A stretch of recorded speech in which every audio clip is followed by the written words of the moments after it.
हिमा दास वह शख्सियत है जिससे हमारे देश के सारे युवा प्रेरणा ले सकते हैं। दोस्तों, यह कहानी आपको यह बताएगी कि कैसे एक लड़की जिसके पास दौड़ने के लिए जूते नहीं थे, वह लड़की कैसे ओलंपिक में गोल्ड मेडल जीतती है और दुनिया के सबसे बड़े जूते के कंपनी से एक ब्रांड एम्बेसडर बनती है। दोस्तों, यह प्रेरणा स्रोत कहानी ओलंपिक गोल्ड मेडलिस्ट भारतीय धावक हिमा दास की है, जो एक छोटे से गांव से निकलकर पूरी दुनिया में भारत का नाम रोशन करती है। मध्यवर्गीय परिवार और छोटे गांव से हुई जीवन की शुरुआत।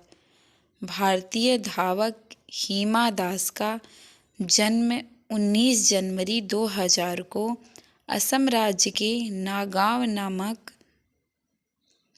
जिले में हुआ था, जिनके पिता एक मध्यवर्ती धारड़ा परिवार से थे जो खेती का काम करते थे।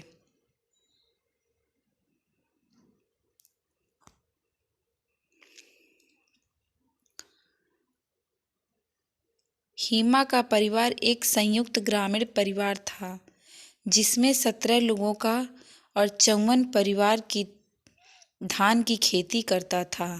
हिमा आरंभिक समय उनके परिवार के समय साथ ही उन धान की खेती में बिताती थी।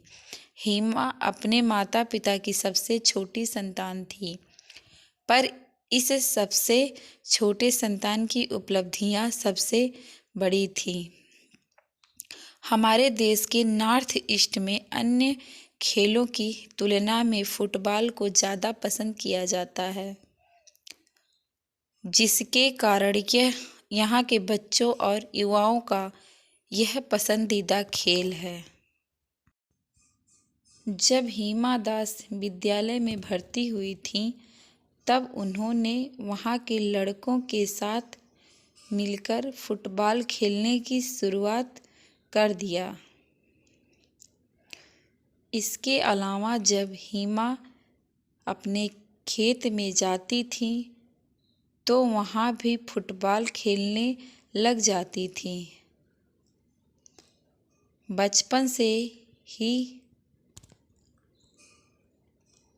हिमा इसके कारण उनकी स्टेमिना काफ़ी अच्छा हो गई थी। हिमा दास इन दिनों फुटबॉल बनाकर देश का नाम रोशन करना चाहती थी, पर उनकी किस्मत में तो कुछ और ही लिखा था। सन 2016 में जवाहर मोदी विद्यालय के फिजिकल एजुकेशन के टीचर ने जब उन्हें फुटबॉल मैच के दौरान दौड़ते हुए देखा तो वह दंग रह गए।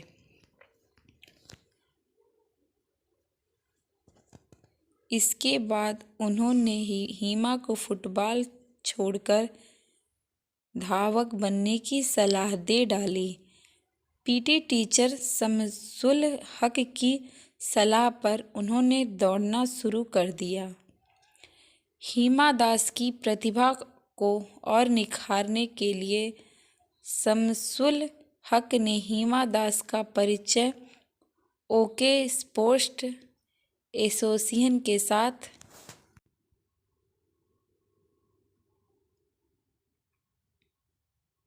गौरी शंकर राय से करवाई। इन दोनों को कहने पर हिमा जिला स्तर को एक स्पर्धा में भाग लिया। संताराम कुछ करना इस स्पर्धा में एक तरफ दामी और ब्रांडेड जूते पहने प्रतियोगिता थे, तो दूसरी तरफ पैसे न होने के कारण सस्ते और लो क्वालिटी के जूते पहनने। हिमा भले ही हिमा के पास दूसरे की तरह अच्छे जूते नहीं थे, पर उनके पास थी उनकी प्रतिभा, उनकी मेहनत और उनके मजबूत इरादे। इस स्पर्धा में हिमा ने अपनी प्रतिभा को दिखाते हुए सबको बड़ी आसानी से पछाड़ दिया और पहला का जलवा पायदान यानी 2 गोल्ड मेडल हासिल किया।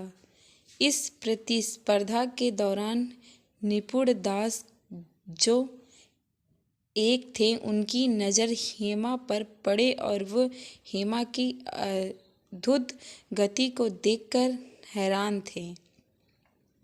निपुण दास हेमा को देखते ही उसके प्रतिभा को पहचान गए।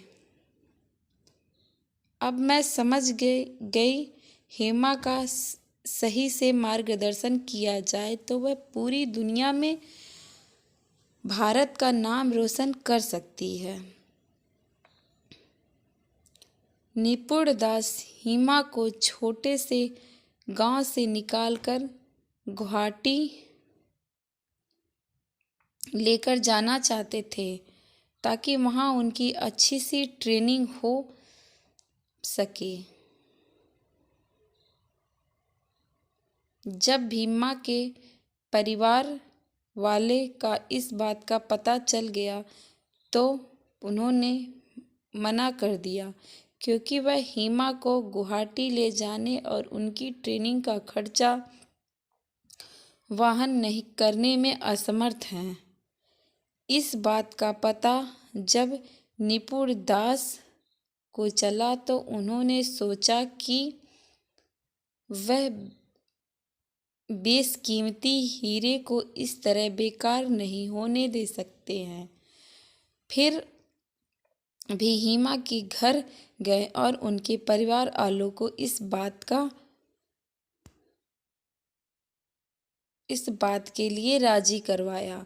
साथ में ही हेमा के खर्च उठाने का भी वादा किया।